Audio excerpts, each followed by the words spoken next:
Les ennuis se poursuivent pour Pierre Palmade.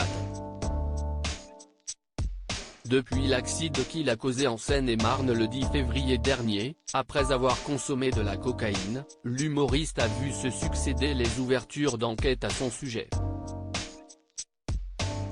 La première a été ordonnée par le parquet de Melun pour homicide et blessures involontaires, la deuxième par la gendarmerie pour atteinte à la législation des stupéfiants, tandis que la troisième, préliminaire, a débuté ce dimanche 19 février sur demande du parquet de Paris, pour détention d'images pédopornographiques. Cette dernière a fait l'objet d'une perquisition dans l'appartement parisien du comédien. Les enquêteurs ne sont pas repartis les mains vides après un peu plus de 2 heures de recherche, a assuré une journaliste de BFM TV présente sur les lieux.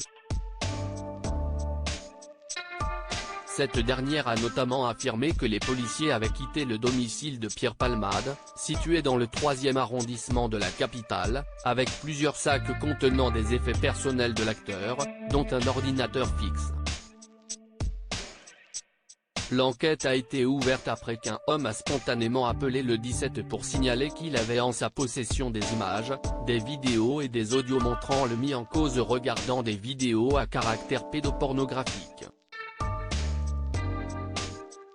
La source en question a été entendue ce dimanche par la brigade des mineurs. Supérieur à photo, Pierre Palmade, qui sont les femmes de sa vie ? Pierre Palmade subirait-il un traitement de défaveur ? Invité sur BFM TV, Maître Dylan Slama, pénaliste au barreau de Paris, a souligné la rapidité avec laquelle ces 3 enquêtes visant Pierre Palmade ont été ouvertes. CIST exceptionnel. Un citoyen lambda qui commet un accident de la route, fût-il responsable, ne se retrouve pas avec 3 enquêtes sur la tête, a-t-il déclaré, insistant sur l'influence de la médiatisation de l'affaire sur les décisions de justice. Tout le monde a peur d'un traitement de faveur, mais à mon avis CIST plus un traitement de défaveur. On apprendrait demain qu'il y a une enquête fiscale sur lui, on ne serait pas complètement surpris, a ajouté l'avocat, précisant que pour l'heure, ni Pierre Palmade ni ses avocats n'ont accès au dossier concernant la détention d'images pédopornographiques.